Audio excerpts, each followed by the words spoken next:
Je vous remercie. Madame Lacrafi. Madame Lacrafi est députée Renaissance d'à peu près la moitié de la planète. Merci, Monsieur le Président. Merci, Oui, oui. merci, chers collègues. Ça me touche. Monsieur le ministre, je vous remercie beaucoup pour votre intervention qui illustre parfaitement combien l'Union européenne en matière commerciale est un atout pour la France qui ne pourrait seule avoir la taille critique pour s'imposer dans des négociations avec ses partenaires commerciaux. Malheureusement, certains profitent de la campagne des élections européennes pour remettre en cause les traités de libre-échange qui stimulent pourtant notre croissance et font diminuer la pauvreté mondiale. Merci de nous avoir apporté plus de détails dans vos réponses à mon collègue Guignot concernant l'accord de partenariat économique avec le Kenya, où je me rends ce lundi, accord qui va entrer prochainement en vigueur.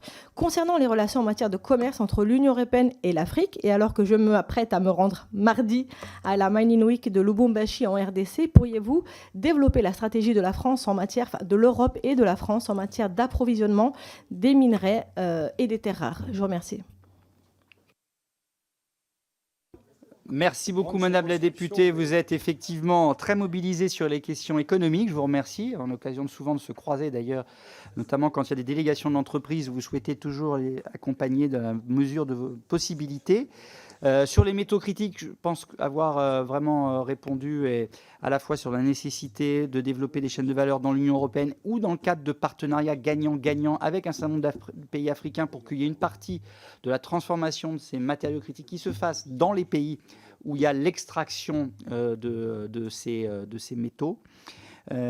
Ça passe par une diversification d'approvisionnement, notamment par des accords de partenariat, et on sait que nous avons la possibilité de le faire, notamment avec un certain nombre de pays africains, tout en veillant au respect d'un certain nombre de principes, d'éléments auxquels nous croyons particulièrement, comme les droits sociaux, les droits de l'homme.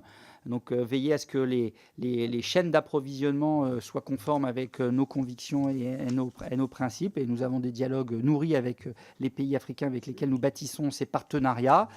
Voilà ce que je pouvais vous dire, Madame la députée. Maintenant,